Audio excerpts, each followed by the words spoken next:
যারা সবসময় ভালো কাজ করতে চায় এবং মন্দ কাজ থেকে ফিরে থাকতে চায়, আজকের ভিডিওটি তাদের জন্য। আসসালামু আলাইকুম রাহমাতুল্লাহি ওয়া বারাকাতুহু। সম্মানিত দর্শক শ্রোতা, আল্লাহ রাব্বুল আলামিন আমাদেরকে মুসলমানের ঘরে জন্ম দিয়েছেন।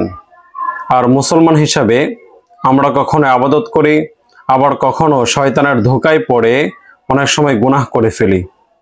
আমাদের সকলের মনে এটা চায় আমরা যেন বেশি বেশি নেক আমল করি, কিন্তু কখনো শয়তান আমাদেরকে আমাদের অন্তরে এমনভাবে ওয়াসওয়াসা দেয়, এমনভাবে ধোঁকা দেয় যে আমরা আল্লাহ তাআলার এই ইবাদত বন্দেগী ছেড়ে আমরা গুনাহেতে লিপ্ত হয়ে পড়ি।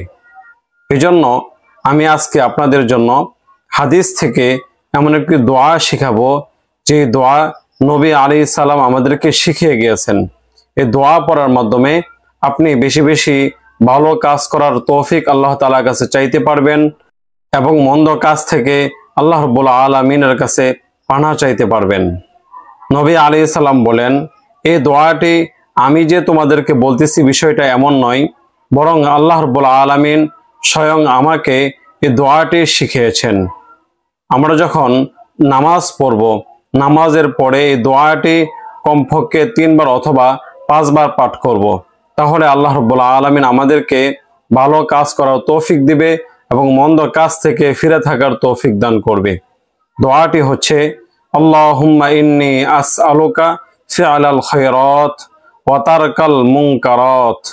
অর্থাৎ, হে আল্লাহ, আমি আপনার কাছে সমস্ত ভালো কাজ করার তৌফিক চাই এবং সমস্ত মন্দ কাজ থেকে পানাহ চাই।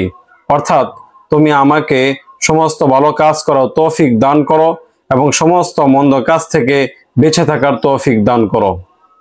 তাই আমরা যারা বেশি বেশি ভালো কাজ করতে চাই এবং মন্দ কাজ থেকে ফিরে থাকতে চাই, এই আমলটি তাদের জন্য। আমরা এই আমলটি বেশি বেশি করব।